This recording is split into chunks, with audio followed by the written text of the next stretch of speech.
Good evening, everyone. I was going to say welcome to Dare, but I think most of you have probably been here for some time already.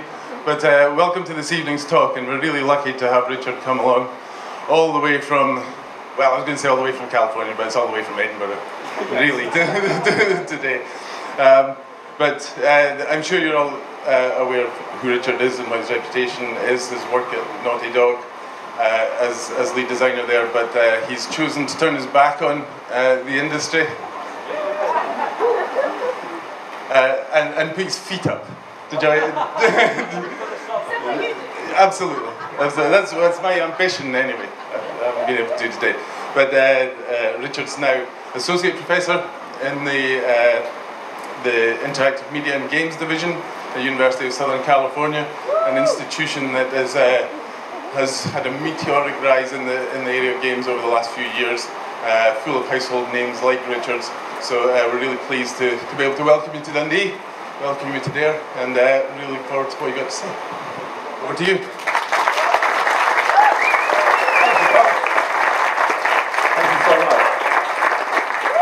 Really lovely to be here. Thanks for that great introduction, Gregor. And thanks to my friend Brenda Neotonomy for her amazing music that I used in my intro there. You can check her out on SoundCloud at this URL that the people in the front row can see. Good evening, Dare ProtoPlay. It's a real pleasure to be able to address you here during this amazing festival full of fascinating conversation, good company, and great games, of course. And so this evening, I want to take you on a short journey into the near future of games and play, at least as I see it. Now, looking at the future is often a risky business, and it can tend to tell us more about the present than the future, as that clip from the 1995 film Johnny Mnemonic shows us. But I'll do my best to be a reliable and informative tour guide for you in the course of the next hour.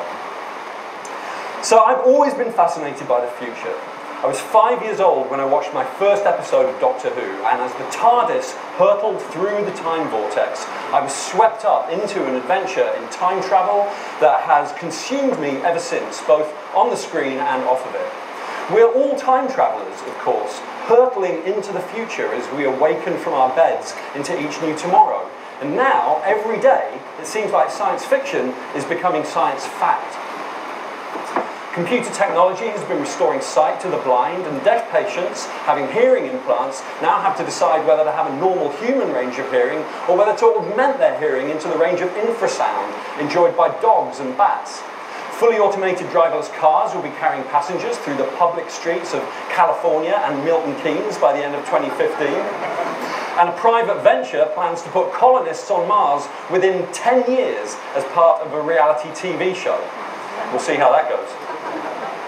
And in the world of video games, the same magic happens every year, as things that we game developers and commentators and fans could only have dreamed about 20 years ago come to life on our screens, through our speakers, and in our hands. From the procedurally generated interstellar worlds of No Man's Sky, to the sprawling next-gen cities of Batman Arkham Knight, and of course my excitement about the next installment in the adventures of Nathan Drake. This is an amazing time for games. So my name's Richard Lemarchand, and I'm a game designer. For 8 amazing years I worked at Naughty Dog, the California-based game development studio, where I was either the lead or the co-lead game designer on all 3 PlayStation 3 games in the Uncharted series. Before Naughty Dog, I worked at Crystal Dynamics for nearly a decade, helping to create game series like Gex, Pandemonium, and Soul Reaver, where I first worked with Amy Hennig on the Uncharted series. As Gregor said, now I'm extremely honoured to have become an associate professor in the Interactive Media and Games Division of the School of Cinematic Arts at the University of Southern California, where I teach game design, game development, and game production as part of USC Games, which we're very honoured to say is North America's #1 university game program. And where I've also started to work on a series of experimental games as part of a design research project. I feel very lucky to work in the USC Games program. Many of you have had the chance to meet some of our amazing students this week. And we're situated, you might be interested to know, in the oldest film school in North America. And the school has great relationships with Microsoft, Sony, EA, Activision, and a host of other great companies and developers. And I'm having a really good time among our faculty and students. You've probably heard of some of our program's graduates. They include Genova Chen and Kelly Santiago, who founded that game company and who've helped to really revolutionize the game industry with games like Journey. I'm a keen advocate of experimental, independent and art games, one of the reasons I'm very excited to be here at Dare ProtoPlay. And I volunteer for the Indiecade International Festival of Independent Games. It takes place each year in Los Angeles in the autumn. Hopefully we will see some of you there this year or in future years. And I also organise and create the annual GDC Microtalk session each spring at GDC in San Francisco, where we give short talks about the philosophy, craft and future of game design and game culture. Hopefully we'll see some of you there next spring. So today I want to share with you some of my thoughts about what the future holds for those of us who love to make and play games. I'll take a look at some of the technologies that are making new things possible in the worlds of games and play. I'll tell you some of my ideas about the opportunities we have for doing weird new things. And I'll talk a bit about the people who might be playing our games in the future. I'm very keen to have a conversation with you about the future of games because I believe that innovation in games is crucially important. And the Scottish game industry has always been extremely strong in innovation, just as Scotland is in other cultural forms. From DMA Design's genre-inventing Lemmings to the brilliantly entertaining simulation of Chris Sawyer's Roller Coaster Tycoon, from the ballistic, strategic adrenaline of Real-Time World's Crackdown, very excited for the next Crackdown, of course, to Yo-Yo Games' Game Maker Studio, an amazing game engine which has made so many great games possible. And now, to all of you guys, a whole new generation of game developers doing the kind of groundbreaking, highly professional work that we're seeing here at Dare ProtoPlay. And the exciting things being done here in Scotland and throughout the rest of the world shows us just how much territory there is left for us to explore in our quest for amazing new experiences of interaction and adventure. And I think that the future is very positive for all of the many interconnected industries that we have a tendency to quickly call the game industry, from console to PC, from mobile to location-based gaming. Now, the fortunes of these markets can sometimes ebb and flow. But what I've mainly seen in my decades in the game industry is that, perhaps because the industry is always changing, we're continually being forced to learn new ways to design and make games, and we're continually discovering new markets, which are then usually here to stay. I wonder what opportunities we're only just starting to acknowledge and explore in this regard, and I'll talk a little bit more about that subject matter later on. But let's start by talking about technology. Now, it's tempting to think that technology is a neutral force in the world, but in fact it comes loaded with ideology and is deeply enmeshed with the systems of power that we encounter in the world. And so I think we should consider it carefully. And by the way, that's about as professorial as I'm going to get this evening about power, technology and ideology. You may be either disappointed or relieved to know that. Of course, there is one technology that almost everyone in the world of games is keeping a close eye on right now, and that is virtual reality. The concept of virtual reality, a cybernetic space where our senses are surrounded by a synthetic world, was popularized by the author William Gibson in his 1984 book Neuromancer. And the Matrix movies, oh, sorry, that's some concept art from my Breakfast Club Matrix / fiction. Here we go. The Matrix movies made sure that every movie fan on the planet understood the concept of virtual reality. Now, video game designers have been excitedly anticipating virtual reality entertainment since the beginning of its history, imagining real-seeming first-person worlds where the normal laws of physics and logic can be suspended and where anything is possible, where any adventure can take place.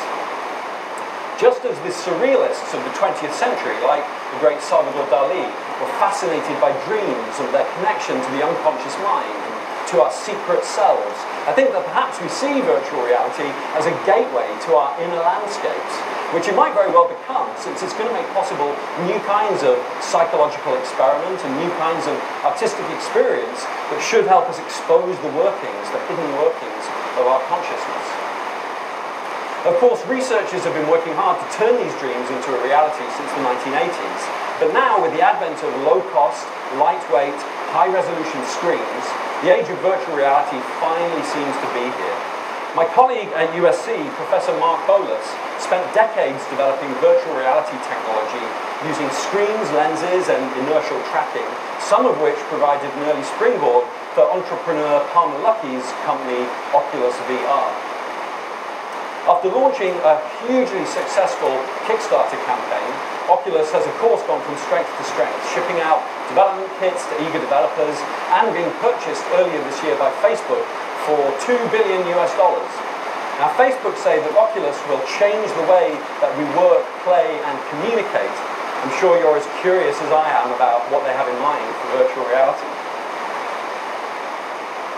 And Sony also recently announced their own virtual reality headset, the Morpheus, which is gaining great reviews in early previews, and Valve demonstrated their high-quality, somewhat experimental VR rig at the recent Steam Dev Days. By the way, in the interest of full disclosure, I should mention that my fellow professor at USC, Laird Malamed, who's formerly VP at Activision and LucasArts, is now Chief Operating Officer of Oculus. However, I don't currently have a business relationship with any of the companies I'll be talking about today. I'm just very excited to talk about what they're making. But if anyone wants to send me large amounts of virtual reality gear or any other kind of interesting game stuff, I'm all ears. Now, people are already making amazing experiences for this emerging generation of virtual reality devices. Games like the psychedelic Cyberspace Explorer Fract OSC by Phosphene Systems, Krillbyte Studios' first-person toddler game, Among the Sleep, the meditation and chanting game, Sound Self, right here behind me by Robin Arnott, and Sega Patel's musical landscape, Frequency Domain, are all planning to support the Oculus commercially when it ships. And virtual reality is still so young that we're discovering countless cool new things to do with it. You may have heard about the Game of Thrones Ascend the Wall immersive entertainment attraction created by the experiential marketing agency Relevant, who I think are London-based, in collaboration with HBO. Now, the audience for this attraction steps into these elevator-like booths and then puts on an Oculus, which shows them the view of the elevator ride up the wall in George R.R. Martin's fantastical world. And as the elevator ascends, apparently ascends, it's not moving of course in real life, a fan starts to blow cold air over the audience member, creating this very profound sense of actually being in this icy, exposed, raised place. And I think we'll see more of this kind of clever reality hacking using temperature, touch, even smell and taste to create, deeply believable virtual worlds. In my graduate student game design class last year, designers Alexa Kim and Scott Stefan used the Oculus in an innovative way to create their game Anamnesis, which has been gathering some great attention at festivals and on the internet over the summer. It's a first-person screen-based game. It doesn't use the Oculus at first. You play it with WASD mouse on your screen.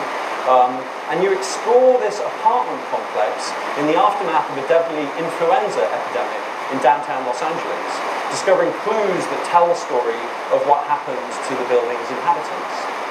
But at key points in the story, you're cued to pick up the virtual reality headset off the desk in front of you and hold it up to your eyes, and now you only see the world in stereoscopic 3D, but you can also see backwards through time, looking back into the world, into the lives of the people in this apartment complex before the deadly plague struck the city. It's a really interesting, impactful experience that uses environmental storytelling to great effect and uses the Oculus in a new way. So I think this is the kind of innovative thinking that I'm sure many of you guys are engaged in about the uses of VR that's going to typify one of the ways that game designers engage with this technology in the near future. And virtual reality is not only being explored by designers interested in entertainment, but by artists as well. My friend Noni Della Pena, who is a PhD candidate in USC's Media Arts and Practice program, is using a special kind of virtual reality to make works that she has termed immersive journalism. And the VR rig that Noni uses is inside an array of infrared motion capture cameras. They're much like the ones that we use to record the performances for the Uncharted games, so that the audience not only sees the world all around them, but they can actually walk around inside of it too. just by taking normal paces rather than having to use a game controller of some kind. Now, being able to walk around inside a virtual reality scene has an enormously powerful impact on the quality of the experience. And it creates this incredibly beguiling sense of what VR researchers call presence. Some of you in the audience I know a lot about this. And Nonny's works, such as the Syria project, which creates an episode of life inside a Syrian refugee camp, shows that virtual reality can be used to bring us closer to the experiences of our fellow humans in the real world, just as powerfully as it can be used to show us experiences of escapism or fantasy. Now, there's a group of technologies related to virtual reality which, like the motion capture that Nonny's project uses, will extend its possibilities in some interesting new ways, I think. There's a type of technology called a treadmill that, like Nonny's project, lets you walk around inside of a virtual reality scene. Now, treadmills have been around for a while, but they've usually been really expensive and difficult to maintain, prone to break down a lot. However, a couple of different companies are now releasing projects that promise to make robust, low-cost treadmills a reality. One of them is the American company Virtuix and their product, the Omni, and another is the British-made WizDish. Each of these companies uses a different system involving a kind of dish-like base and a special pair of shoes which track relative to the base. And these are great solutions for getting virtual reality treadmills into the home, since they're affordable, they've got few moving parts, so they won't easily break down. And we're only just beginning to imagine the kind of experience that they'll make possible, I think. Now, olfactory technology, or smell-o-vision, to give it its more user-friendly name, has been used by cinema for a really long time, or at least attempted to be used, since 1906, in fact, when a movie theatre owner first released smells into the auditorium at critical moments in the showing of a film to try and create a more deeply immersive experience. And then the technology made regular appearances throughout the course of the 20th century, cropped up lots of times in a video context in the late 90s and early 2000s, often to widespread derision, always trying to find an audience and a place in the market, but never quite becoming anything more than a novelty. However, a new generation of companies using the latest in sense simulation technology are now eyeing the games marketplace and other marketplaces too, and considering the critically important but often completely subliminal role that our sense of smell plays in our experiences in relationship in particular to emotion and memory, and considering the way that everyone from architects to interactive experience designers like Punch Drunk, who are interactive theatre designers, have been intentionally designing environments of smell for many years now. I think it's only a matter of time before some enterprising virtual reality game designer makes an impactful use of this kind of stuff. Now, as we look further into the future of virtual reality, things might get really wild. There's a technology called the virtual retinal display that uses low-intensity laser light to paint images directly onto your retinas. And earlier this year, a company called Avigant raised over €1 million on Kickstarter for their product, the Glyph, that you can see here. Now, the images produced by this technology are meant to be particularly vivid, and it'll be interesting to see this technology develop and whether people are willing to use it. But there's one great challenge for us to overcome in amongst all this, which may shape the future of virtual reality in some possibly unexpected ways. I'm sure you've heard about, probably even experienced for yourselves, simulator sickness. This is the feeling of seasickness that some people get when they experience virtual reality. Everyone involved with VR is working very hard to investigate this phenomenon, and it's not yet clear what causes it. It seems like it's probably to do with a disruption of a thing called the vestibulo-ocular reflex. This is the relationship between the balance detecting mechanisms of our inner ear and the way that our eyes reflexively move and are constantly tracking in order to stabilize the images in on our retinas during the constant tiny movements that our heads are constantly making as we move around the world. Fortunately, we seem to be making great strides in dealing with this problem by increasing the accuracy of the head tracking in the virtual reality headsets, and also by making sure that the display frame rates remain nice and high. Also, not everyone is susceptible to this type of problem. Gamers who are immune to simulator sickness are going to have a great future of playing fully immersive, first-person shooting, racing, and platforming games that make full use of all of the game mechanics that we've been developing over the course of the last 2 or 3 decades of PC gaming. And they will also probably be the people who populate our future space stations because of their immunity to space sickness, potentially. But happily, I think the future is also bright for people who do get simulator sickness too, in terms of their virtual reality experiences. Although we may find ourselves playing VR games that are different from the kinds of games that we've played on our PCs in the past. Over the course of the last few years, I've become increasingly interested in what we might call experiential games. This is the style of gameplay that relies less on Twitch gaming and more on gradual exploration, what we might call gameplay by walking around and looking at things. And the classic recent examples of this kind of game are Dear Esther by the Chinese Room, Proteus by Ed Key and David Kanaga, Gone Home, one of my favorite recent games by the Fulbright Company, as well as the experiential sequences in the Uncharted games that I was lucky enough to work on. And games with a more leisurely pace, where the character's viewpoint either moves around at walking speed, accelerates relatively slowly, or maybe doesn't move at all, except to look around the world, might prove to be the best way to make virtual reality games that everyone can enjoy without this problem of simulator sickness.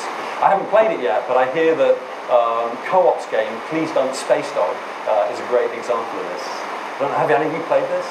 Watch out for it, it'll be coming to a game festival near you very soon, I reckon. You play an intergalactic space trucker. Your co-pilot is a dog wearing a virtual reality helmet who keeps making kind of, it's like that dog who's driving the car. I have no idea what I'm doing. Sounds like a lot of fun. And it might just come to pass that a whole popular new genre of games emerges because of virtual reality that is about reflection and exploration and meditation, which might perhaps bring the world of games into new balance as an art form. Work like that game company's Flower and Journey have already begun to show how popular this kind of game can be. In the course of preparing for this talk, I read up about the current state of a lot of different technologies that I've been watching develop over the course of the last couple of decades. Most of them are actually already here, so let me tell you about just a few that I think show some promise for game designers. Something that I'm really excited about is our increasing ability to use cameras to recognize patterns in the world and to do clever things with those patterns. Now, this is how the Microsoft Kinect and Sony's PlayStation camera work, of course. And the next generation of these console cameras have a fidelity where they can recognize down to individual fingers. And biometric recognition of various kinds is going to bring a whole new level of sophistication and innovation for any game developer smart enough to put that ability to good use. If you've seen Spike Jonze's movie, Her, you've seen his take on a future gesture-controlled game. By the way, I only learned like 2 weeks ago that the animator David O'Reilly worked on this sequence, inventing this character. You might know his amazing animation, The External World. And his new video game, Mountain, where you play a mountain. It's awesome, check it out. It's very meditative, reflective. So for another example of the way that cameras detect patterns in the world, my former student, Will Helworth, seen here bravely giving a fist bump to a velociraptor, recently used some facial recognition technology from 3D graphics and animation company Mixamo in a game that he made in my experimental game design class called Close Your. And in this game, Will used the webcam in his laptop to detect whenever his players blinked. And on every blink of the player's eyes, the game switched out to a new scene in the main character's life, cleverly creating this sense of the inevitable passage of time through our lives. It takes most players a little while to realize exactly what is happening, but when they get it, it has this quite deep effect. Now, I'm sure you've noticed that remote-controlled helicopter drones mounted with lightweight, high-definition cameras have finally arrived and are currently revolutionizing sports coverage and cinematography, as we'll see in this demo reel from the drone movie agency Spark Aerial. Now, I'm not entirely sure how this technology could be used by us video game designers, but imagine a game of paintball played in real life where you're chasing an opponent across the game's course and you lose them. But if drones were part of this game, you could pull down a virtual reality visor, giving you a stereoscopic view from a camera drone under your control, which you could then remotely fly around the arena, seeking out your target and spotting them for your teammates. If the opposing team was smart, they could shoot the drone down with their paintball gun. Anyway, that's just one idea. There's some other clips in this sequence to do with climbing. There's a little parkour sequence there that seemed like maybe potentially we could find some kind of play. And as you'll see in a minute from my interest in performance and theatrical games, I think there would be amazing, creative, artistic possibilities there as well. And virtual reality and cameras pointed at the real world are starting to interact in some interesting ways. Augmented reality, where computer graphics are overlaid onto video images from the real world, is finally arriving in a big way. This summer, I've been using an app called WordLens to help me translate signs in foreign languages that I can't read. I'm sure you get from this screenshot how it works. You just hold your phone up and it overlays a translation of the unreadable to you text with the correct font color and background color into your camera view of the world. I won't say whether or not I encountered this sign on my holidays. And I think that this hints at some revolutionary new opportunities for entertainment. Augmented reality has been a part of the video games world for a while now, of course, with things like Sony's iPad and Nintendo's AR games, and thanks to innovative companies like Novorama, who have really brought augmented reality to the mainstream with their amazing Invisibles franchise. And I think that we're going to see more and more developers investigating the potential of this technology. The App Store, if you go look, already has a lot of augmented reality games. Some of our students at USC have been building great AR games using a Unity plugin from Qualcomm. And Amazon's new Firefly SDK for its newly announced Amazon phone seems to be all about augmented reality. So it's clearly like barreling down on us and is there for us to use if we are inventive enough. No one really knows how Google Glass is going to play out, but I'd wager that it and technologies like it will bring new possibilities for playing games in a fictional world that is overlaid onto the real world. Like the amazing battle between competing clans of Pokemon fans and Terry Pratchett fans, kind of dressed in computer graphics as creatures and monsters from these fictional worlds that Werner Winger describes in his brilliant novel Rainbow's End. And you probably saw the news from earlier this summer that developer Oliver Kralos has developed a system that uses 3Connects to insert live video images into simulated virtual environments. You can really see, I'm sure, as game players and designers, the eventual possibilities of this for games, for things like teleconferencing, and a lot of applications like that. Here he's pointing out the scenes that I'm sure in his cleverness he will banish from his technology. And countless more technologies are changing the way that we make and play games. New devices like the Amazon Fire TV exist at this exciting frontier between console gaming, streaming entertainment, and tablet play. And the game ecosystem is going to continue to merge with the other entertainment ecosystems in both form and content. Big media companies right now, all around the world, are racing to hire game developers whose work can dovetail with their movie and TV content in elegant ways. And as our tablets and phones become available as second screens for richly interactive TV experiences.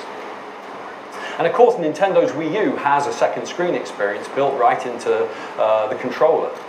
You should keep an eye out for Knock Games' Affordable Space Adventures. They're making it in collaboration with Nicholas Nygren, and they put the screen on the controller to really excellent use.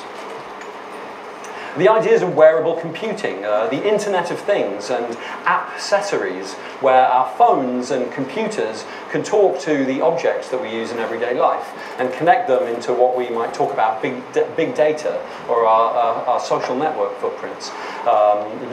Huge open data sets that are all around us, containing everything from information about traffic and stock market to pictures of what we had for dinner that night. I think that this confluence of gadgets and information and always connected internet are going to offer us a ton of opportunities as game developers, as well as a lot of challenging problems to deal with. Robin Hunneke, who's my friend who's a game designer, she was the producer of Journey and Boom Blocks, if you remember that great Wii game, has formed a new company called Phenomena. And they're making a game for the Fitbit, which is a little electronic pedometer, which is designed to help keep kids fit. And I'm sure that some of you are wearing Nike Fuel Bands or Pebble watches, and may be playing games already to help you eat well, get exercised, and sleep properly at night. I wonder what other kinds of games we're going to end up using these devices for. 3D printing is coming to the world of games in a big way. A London-based company called Makey Lab already allows you to design dolls online and have them 3D printed and shipped to you. And my former colleague at Naughty Dog, Tegan Morrison, has helped found a Kickstarted company called Hero Forge, where you design custom tabletop role-playing miniatures in a web browser, which are then 3D printed and shipped to you for use in your next tabletop campaign. It's really great stuff. Watch out for Hero Forge. And students and professionals alike are using Arduino interfaces to build unusual types of controller. IndieGames.com editor-in-chief John Paulson organized a show called Alt Control GDC at GDC this year, which showed a selection of games with these wildly inventive interfaces.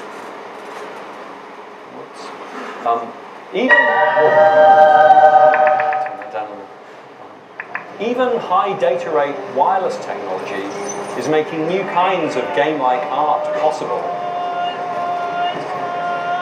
The opera director Yuval Sharon recently collaborated with Sennheiser on the location-based opera Invisible Cities, where audiences explored Los Angeles' Union Station while an orchestra and singers at various locations throughout the station performed and sang together just in the virtual space of the audience's wireless headphones. My friend Keith Stewart wrote a really great article on the Guardian Games blog shortly after E3 about the 5 most disruptive ideas in video game design. And he proposes that procedurally generated game content, like that in No Man's Sky, asymmetric multiplayer design, where we might be doing quite different activities depending on what side of the game we're playing on, seamless switching between single player and multiplayer, and the persistence of online game worlds are all going to continue to revolutionize games in this coming generation. For his 5th point, he also says that players are increasingly becoming performers. His point was that we're increasingly sharing gameplay videos online with our friends, either privately or, with mass audiences and Let's Play videos and in the way that YouTubers do. But there's a whole new strand of game design and game business emerging that I'm very excited about, related to this idea of players as performers. But it has arguably less to do with technology and more to do with the traditions of theatre and live-action role-playing. So last summer, I went to see an interactive theatre piece by the British company Punch Drunk, who I mentioned a little earlier. It took place across multiple floors of a warehouse in the East End of London, which had been dressed to look like various locations from a 1930s Los Angeles movie set. We, the audience, entered the space wearing masks.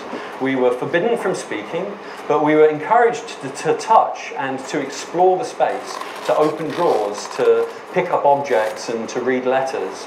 And as we moved through the space, we came across actors who played out scenes with each other, sometimes with a little bit of dialogue, often not. And then they would explode into these sequences of dance before running off through the environments, all carefully synchronized to a musical score with very evocative lighting design. And we, the audience, were free to follow the actors that we wanted to know more about, if we could keep up with them, that is. The experience often became about, whether or not you could wend your way through the crowd to keep that person in sight before they vanished around the corner and disappeared into the 7 floors of the piece. The piece was called The Drowned Man, and it was the second such piece by Punch Drunk that I'd seen, the first being Sleep No More, which I saw in New York City. Now, Punch Drunk have been very open in discussing how their productions have been influenced by the design of video games. And if you're a game designer, I strongly encourage you to seek out their work or any work that, like it that you might encounter. For example, the work of Coney, who often have shows in London. It's really powerful stuff, and it's helped me think about designing story-based games, whether physical like this or digital, in some new ways. And lots of other creative people are exploring this same field. A few weeks ago, I was at the Playful Arts Festival in the Netherlands, which showcased work from designers like London's Blast Theory, who also work in this domain. Definitely check their work out since it's on your doorstep, relatively. Eric Zimmerman and Natalie Pozzi, and Philip Ehrman of Play Vienna, all of whom use our physical presence in real nuts and bolts space to create fun and artistic play experiences. The week before that, I was at the Lust Summit, organised by the Copenhagen Game Collective, where I heard a talk by Jaakko Stenros about Nordic LARP. You may have heard of this. This is where live-action role-playing moves beyond the world of kind of high fantasy, with which it's traditionally associated, and moves into the realm of contemporary theatre with serious themes, which is acted out by the players, who are also kind of the audience for the piece. And right here in Dundee, Quartic Llama have developed an innovative locative horror game called Other, in partnership with the National Theatre of Scotland and Dundee-based writers, musicians and actors. It's an alternate reality sound game. I'm sure some of you have already played it. And it plays out on the streets of Dundee. And it's getting great reviews. I'm going to be playing it tomorrow, so check it out when you're here. You can download it from the App Store.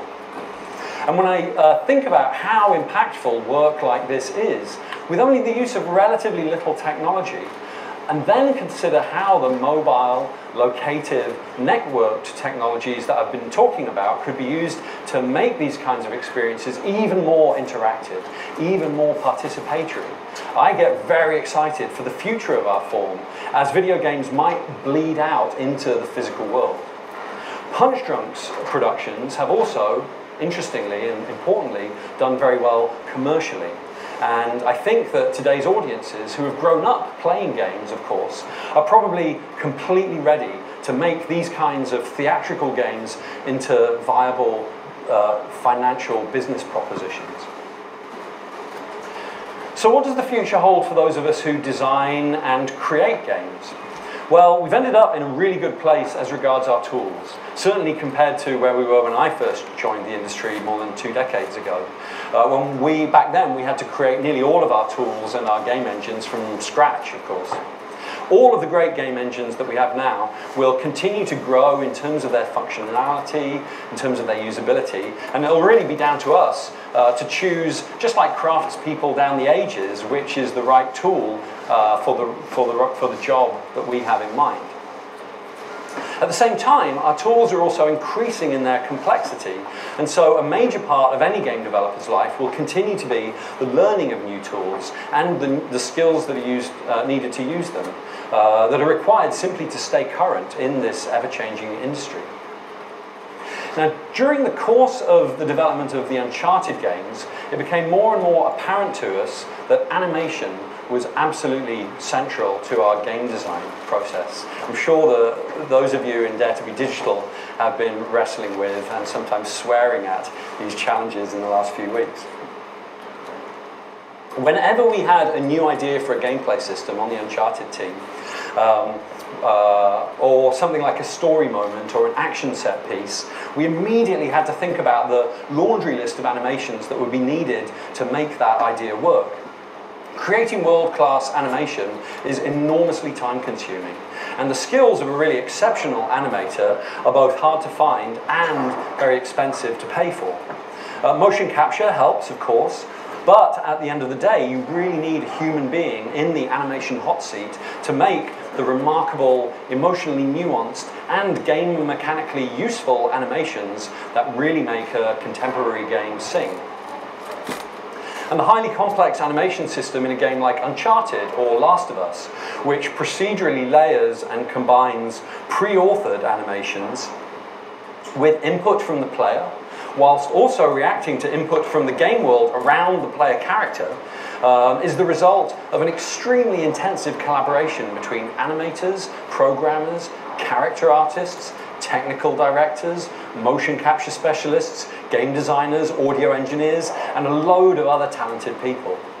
I think that we'll probably refine our tools and skills to make game animation easier in the future, but anyone who can pick up the specialized skills required to bring an interactive hero like Joel or Ellie to animated life will probably find themselves in great demand in the near future of the game industry.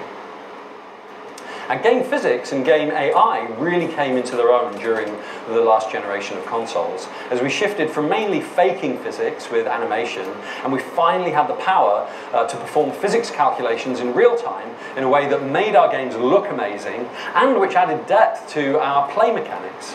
And as we finally had the processing power to build artificial intelligence-driven enemies that really upped the amount of intelligent challenge in our games. And in this next generation, I think we can expect to see the simulation of huge numbers of interdependent, convex, and irregularly shaped rigid body objects, as well as large spring and hinge systems like the stuff that you're seeing in this amazing SIGGRAPH video behind me. It gets funnier, rest assured. Where physics, animation, and artificial intelligence are all going to converge. Now, artificial intelligence is already all around us, of course. It's in games, it's on the web in weird ways we often don't even notice, and in business software. This is the funny bit. I'll tell you about this in a sec. I know that the AI system, for example, for The Last of Us, was more complex than anything that Naughty Dog had done before. And this team that made this SIGGRAPH demo described in their paper how they used neural networks to evolve these walking bipedal simulations over many, many generations. And I'm sure you can see that ever more mind-blowing types of action game mechanics, oh yeah, poor fellow, and set pieces with uncertain outcomes are going to result from these kinds of real-time simulated physics scenarios. So that team is Thomas Geitenbeek, Michael van der Pan, and Frank van der Stappen. They're at Utrecht University and the University of British Columbia. You can find that stuff online. Now, you've probably heard about simulated digital materials, especially if you're a game fan. The most famous example of this is the middleware Digital Molecular Matter, produced by Pixelux, I think in San Francisco, and which LucasArts used in their game The Force Unleashed. As you know, in the polygon-based history of computer graphics, digital objects are typically really just shells made of faces, often one-sided, surrounding empty space. This means that typically we can't easily break objects open to see what's inside them without doing a lot of extra special case work. And that's frustrating for a game designer like me who would like to have worlds that are richly interactive in every detail. But all of that is changing as we develop increasingly sophisticated simulated digital matter that can be freely subdivided as a grenade breaks apart a stone column or a saw cuts through a wooden beam. So check out this video of the adaptive cracking and tearing of thin sheets by a team from UC Berkeley. This is going to be presented at this coming year's SIGGRAPH. Now you can imagine being able to see the patterns of the rings of a tree inside that wooden beam, or the elegant seams and veins running through a shattered quartz boulder. And you can also imagine all of the extra work that will be required from game artists as they transition from modeling and texturing just the outsides of objects to defining every single point of matter inside of an object. Luckily, digital sculpting tools like ZBrush are tailor-made for this kind of job, and procedural generation of assets will probably play a major role as well. So imagine a game like Minecraft, where you can chop down any tree in the world, mine out any block of stone that you find, but a game that has the visual fidelity of The Last of Us, say. This is the promise of simulated digital material, and when it arrives in a serious way, it will truly change video games forever. Now, I had a sequence here about design and production. I had to cut it because of time. I think that we're currently relearning, in a way, how to produce games. We're embracing, as an industry, as a collection of industries, as an academy, things like agile methodology. And the things that I learned about the right ways to make games in the unsteady, constantly changing environment that we find ourselves making them, the things that I learned at Naughty Dog about this are really the foundation of what I now teach at USC. I do think that we're still inventing new ways to talk about the complex and often very specific concepts that we encounter in game design. And I just want to give a shout out to my friend's book, Anna Anthropy and Naomi Clark recently released this, A Game Design Vocabulary. It's a great book. They give us a lot of terrific vocabulary for talking about the details of game design in some new and very clear ways. All right, now let's talk, as we start to wrap up, about the coming generation of players for a few minutes. There is no doubt that the audience for our games is changing. It's growing up, and it's becoming more diverse. According to the latest figures from the ESA, which is the North American Video Games Trade Body, the average age of a game player is now 31. 48% of gamers are women, and 48% of adults over the age of 50 now play video games. At the same time, the core markets for video games are very saturated, and discoverability for our work is a big problem. It's very difficult to compete for the market share of games like Call of Duty, League of Legends, or World of Warcraft, or even to get exposure for your new indie game. There are just so many games out there trying to get seen. And I think that people looking for success in their work might do well to think about this shift in the profile of our players. This just makes good business sense, apart from anything else. Instead of going after the euros that are already being spent by a core audience on an established rivals games, we should maybe start reaching out to the millions of people out there who would play more games if they could just find games that better matched their tastes. And this was kind of what we did with the Uncharted series, by creating character-driven stories that included comedy and romance, as well as action. And it's what highly successful games like Gone Home have done to really great effect. And it seems that if we can find these new audiences that aren't currently being catered to, then not only could we make our own companies wildly successful, but we could grow the overall size of the market for this form that we love, so that it becomes even bigger and even more diverse, with more great games for everyone. Now, the fastest growing demographic in the United States is people 90 years of age and older, 90. Even if they aren't now, one day soon that demographic will be playing video games every day, and whoever can make games for them might do very well. Unfortunately, we'll probably be able to watch these audiences grow right under our noses as audience communities throng to places like Twitch TV and YouTube, which are rapidly taking over from television as young people's primary source of streamed entertainment. With some YouTubers earning millions of euros a year from advertising revenue, it's only a matter of time before we see new kinds of gamer communities appear, with identities that are unique and distinctive. Now, those Twitch and YouTube channels are already a great way to find our audiences, and new channels as they emerge should make finding these new audiences very easy. We will also see the rise of new community phenomena related to games. Things like Twitch Plays Pokemon, the social experiment where hundreds of thousands of people collaborated and competed in real time in a crowdsourced attempt to play through this Game Boy game, Pokemon Red, from start to finish, just by, as a massive crowd of people typing in commands to the parser on the chat interface of this streaming video website. In the chat room. Very interesting, weird stuff. But it gets even weirder. Did you guys know that behind Twitch Plays Pokemon was Twitch Plays Pokemon Plays Tetris, where the same commands were being fed into a game of Game Boy Tetris? This is just mind-boggling stuff, and just the very beginnings, I think, of the kinds of weird, fascinating cultural things that are going to happen in the sphere of online gaming. Now, I've been thinking a lot recently about representation, about who gets represented in games, and especially as I'm now in higher education.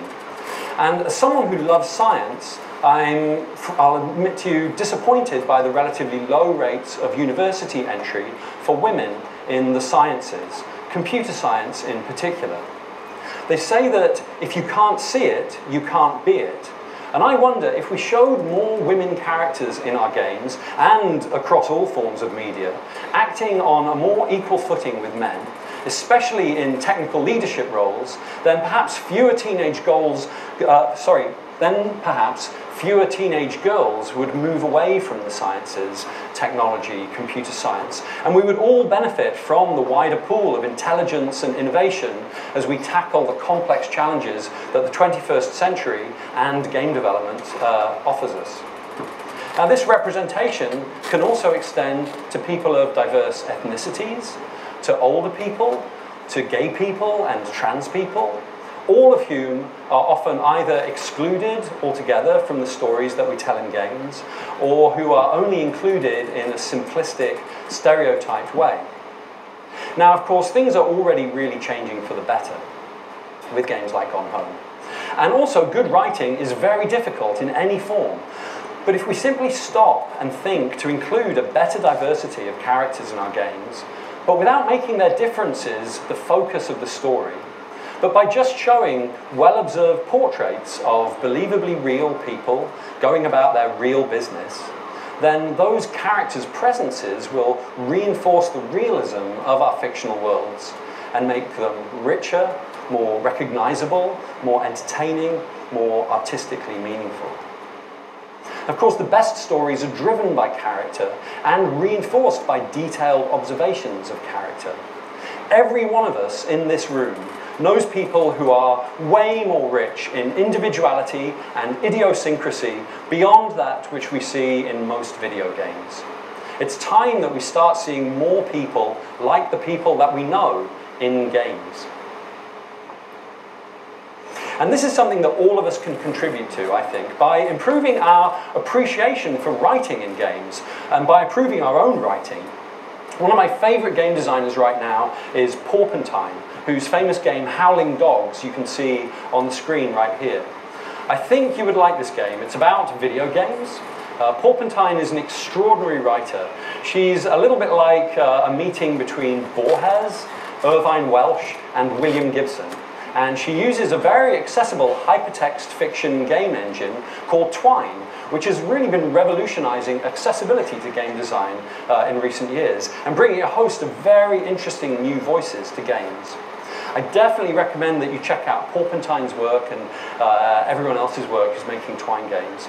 All these games are very different from one another. Many of them offer really great, profound experiences. And then perhaps you'd like to think about how you could share your own unique authorial voice, experiences, and interests in a Twine game. This is my boss at USC and the director of the USC Games program, the game designer Tracy Fullerton. Tracy is the author of this terrific book, Game Design Workshop. Hopefully some of you have encountered this in your studies of game design. The book is an introduction to becoming a game designer. And in it, Tracy places great emphasis on something that I believe is at the very heart of the craft of game design. And that is the audience's experience. Now, games are a very ancient form of culture, of course, and they produce many powerful experiences for us. Experiences of emotion and intellect, of self-discovery, and of the discovery of others. As you'll surely agree if you've been keeping an eye on the wonderful renaissance that's been happening in video games over the last few years. As game designers, we're currently really waking up to the value of the great range of experiences that we can create for our players, and that can extend into every aspect of our lives and our minds. But we face a host of major challenges as game designers. Yes, this is David Bowie looking philosophically at a mid-90s Apple computer. You might have guessed that Bowie was an Apple guy. But more about Bowie in a second. Like other cultural forms, from pop music to cinema, video games is a hit-driven business. Uncertainty about what is going to succeed this year can make publishers, and developers too, unwilling to take risks with new titles as they hope to reproduce the successes and the profits that they've enjoyed in the past. But consider the 50-year career of David Bowie. Throughout his life, Bowie has continually reinvented himself from year to year, from album to album. His music and image have changed radically over that time, but his fans have stayed loyal to him, following both the excitement about this continual self-renewal, but also the values that his work embodies. Game developers like this are now appearing, I think. Game developers like Toronto indies Cappy Games, who made Sword and Sorcery EP that you may have enjoyed, and their recent new arrival Super Time Force and their forthcoming Below. So no two Cappy games are alike. They boldly experiment with the form and content of their games, but their fans follow them for their identity of stylishness, experimentation, and their commitment to playability. They say that one of the best business plans that you can have is to identify a product or a surface that you passionately want, but that does not yet exist. Now, the chances are that millions of people around the world will want whatever it is that you want too. And your passion for whatever it is that you're making will ensure that you create something of high quality, that your audience will love, will be happy to give you money for, and which will affect them in their lives in an artistic way. So it's my firm belief that as game developers, we should trust our instincts and cultivate our tastes. Whatever it is that you care about passionately, devote yourself to seeking out the best of it in the world. Figure out what makes it good, what makes it speak to you, and then bring your discoveries to the games that you make. The great Scottish architects, artists, and designers Margaret MacDonald and Charles Rennie Mackintosh, whose incredible work helped usher in a new era of Western art and design, were influenced by things from outside the traditional world of a 19th century artisan. Encountering Japanese culture brought to Scotland on Japanese naval vessels docked on the River Clyde, these visionaries were drawn to and inspired by the restraint and economy, the simple forms and the natural materials of Japanese design, which provided valuable inspiration for their revolutionary work. And I think that as we continue to use our ingenuity and creativity to invent the many futures of games, we would do well to look everywhere in our lives for the inspiration that will help us to discover new game mechanics, new subjects for stories, new ideas for characters, and ultimately new audiences for our innovative works. Perhaps we might look to nature and architecture, to theatre and literature, to history and family, in a spirit of learning and understanding. And in doing so, we will be sure that we're continuing to innovate and grow as we devote our lives to the pursuit of games and play, those most human of art forms. I recently reread The Player of Games, a science fiction novel by Ian Banks, one of my favourite authors of all time. Ian lived not far from here in North Queensferry on the Firth of Forth, and he died at a tragically young age last year. In The Player of Games, Ian has his main protagonist say, "All reality is a game. Physics, at its most fundamental, the very fabric of our universe, results directly from the interaction of certain fairly simple rules and chance. The same description may be applied to the best, most elegant, and both intellectually and aesthetically satisfying games. By being unknowable, by resulting from events which, at the subatomic level, cannot be fully predicted, the future remains malleable and retains the possibility of change, the hope of coming to prevail. In this, the future is a game. time is one of the rules. What I take away from this piece of philosophy is that as we grapple with the challenges and problems that we face in our work and our lives, even if we can't always bring ourselves to be actively optimistic, we must always have hope, because the future is not yet decided. And therefore, we have good reason to believe that something good might come of our designs, our play, and our struggle to make the world a better place. So I wish you guys well as we all travel together into the many futures of games, discovering new identities, new and better ways of being, and new ways of experiencing what it means to be a human being through games and play. It's really great to be with you guys here tonight. Thank you so much.